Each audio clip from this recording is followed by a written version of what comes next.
Saudara-saudari, selamat berjumpa, selamat Paskah.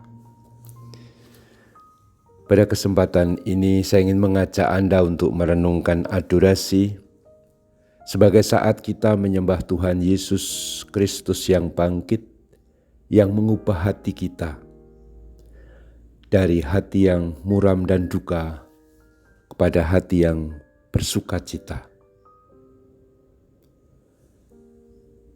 Hal ini bisa kita renungkan dari peristiwa dua murid Emmaus dalam Injil Lukas bab 24. Ketika terjadi suatu perubahan suasana hati berkat perjumpaan dengan Tuhan Yesus yang bangkit.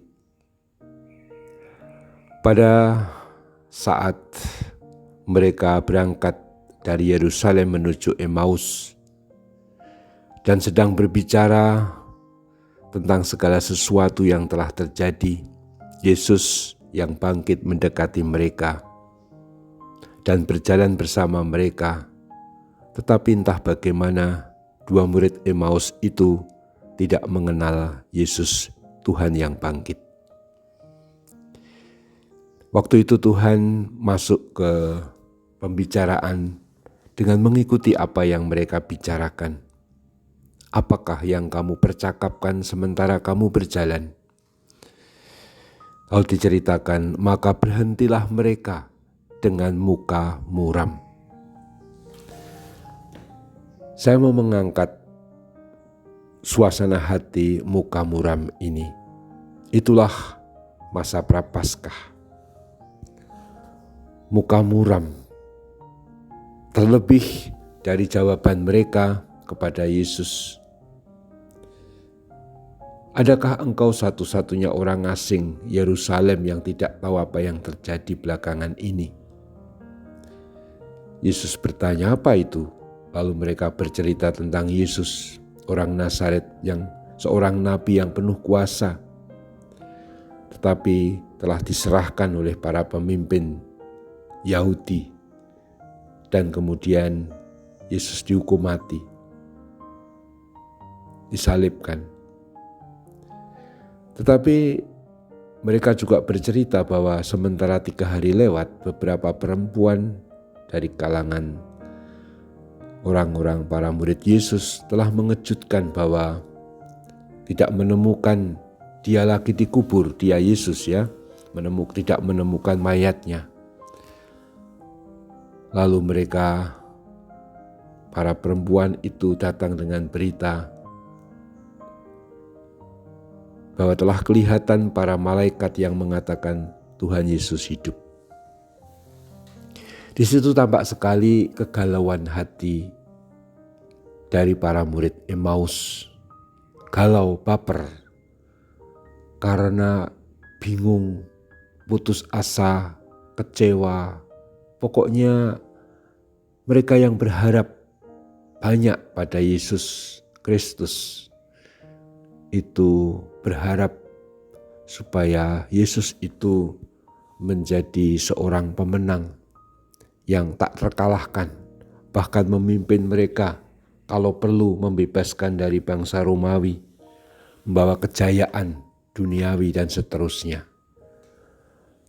Para murid sama sekali salah persepsi, salah pandang, dan itu yang membuat mereka berduka. Lalu kita tahu kisahnya bagaimana Yesus kemudian dengan sabar menjelaskan kepada dua murid Emmaus itu bahwa kerajaan yang ia bawa itu berbeda dengan kerajaan yang para murid pikirkan. Kerajaan Allah adalah Allah yang memimpin hidup ini dan memberikan pembebasan, bukan pertama-tama sekedar soal duniawi, penjajahan dan seterusnya, tapi pembebasan dari apa yang paling menimpa manusia, yaitu dosa. Karena akar dari orang yang menjajah, orang yang menindas itu juga akhirnya adalah dosa. Justru akarnya itu yang disembuhkan Yesus. Allah mengampuni dosa manusia, membuat perdamaian dengan wafat dan kebangkitan Kristus. Dan itulah Yesus. Maka dia berkata, Tuhan Yesus berkata, bahwa Mesias harus menderita untuk semuanya itu sebelum masuk kepada kemuliaan. Tampaknya perjalanan bersama Yesus itu mengubah hati mereka. Dan apa yang terjadi ketika Yesus pura-pura mau lanjut sudah sampai Emmaus, dua murid itu telah berubah hatinya. Mereka menjadi sukacita. Mereka ngajak Tuhan Yesus singgah, tinggallah bersama-sama dengan kami. Lihatlah, terjadi suatu perubahan hati. Dari perubahan hati yang tidak bersemangat, dengan istilah bermuka muram, ke perubahan hati yang penuh kegembiraan, ramah, nampak melalui ngaturi Tuhan Yesus, mengajak singgah, tinggallah bersama-sama dengan kami.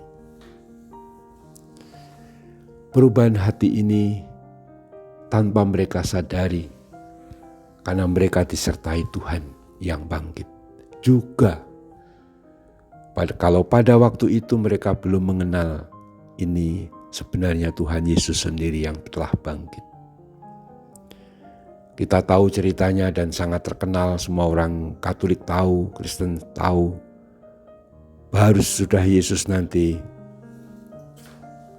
mengambil roti, mengucap berkat, memecah roti, memberikannya kepada mereka. Saat itu mereka terbuka matanya dan mengenal Dia, mengenal Tuhan yang bangkit. Pada waktu Ekaristilah mereka mengenal Tuhan yang bangkit. Artinya, kalau ketika Tuhan itu sedang menjelaskan isi kitab suci, hati mereka menjadi berkobar. Seperti dalam perjalanan ke Emmaus tadi, mereka sangat dikuatkan oleh Tuhan yang bangkit dan menjumpai. Tapi untuk mengenal dengan mata dan yakin ini adalah Tuhan Yesus, barulah dalam Ekaristi. Dan itu selalu terjadi dalam hidup kita.